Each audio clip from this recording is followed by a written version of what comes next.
I was only 22 when I left Tangiers, the place of my birth, in the year 725, or 1325 in the Christian era, and I never expected to travel so far or to see so much. Nor did I fully realize how much of the globe is covered by our Muslim caliphate and the great prosperity and peacefulness of the civilization therein.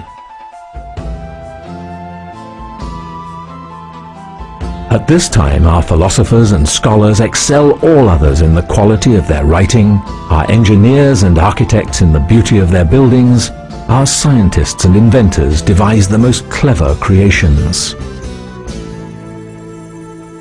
But of all the wondrous man-made things I saw, few delighted me so much as the ingenious elephant clock, which you see before you now. Is this a clock, you ask?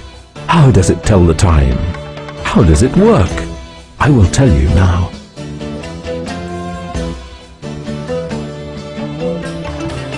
The number of hours since sunrise is shown on the silver and black disc at the top of the clock, and the number of minutes into the hour is shown by the scribe's pen. The movements of the clock are regulated by a most wonderful mechanism that sits in a tank inside the elephant's body, a perforated floating bowl. There is a small hole in the floating bowl that regulates the speed at which it sinks. As it slowly submerges over half an hour, it tugs via a system of pulleys the scribe and his pen. When it is completely submerged, the bowl quickly tilts, sinks, and triggers a more dramatic sequence of events.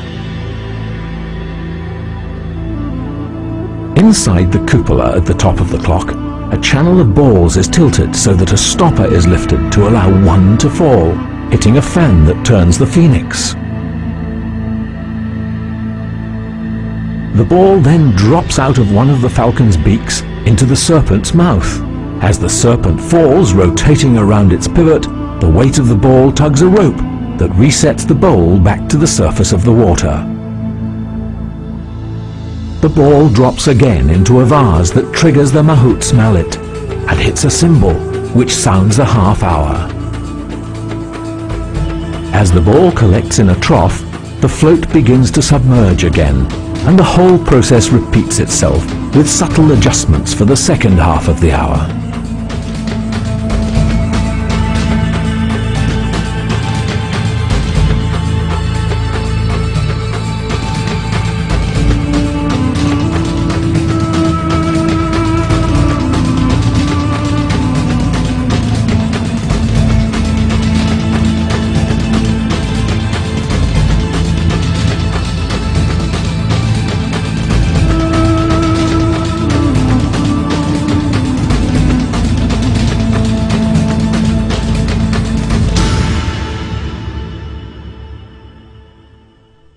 This ingenious device is the work of Badi al-Zaman Abdul Ez ibn Ismail ibn al-Razaz al-Jazari, who was a Muslim engineer who lived north of Baghdad under the Ayyubi dynasty, shortly after Saladin the Magnificent.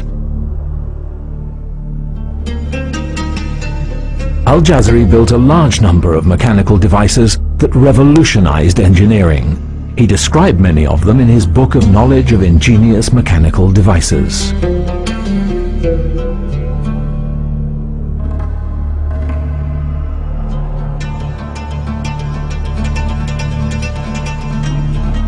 In the elephant clock, he used an Indian elephant, Chinese serpents, Arabian architecture, and Greek water technology, thus expressing the universal and equal nature of Islam, a fact that I have been fortunate enough to discover in my own travels.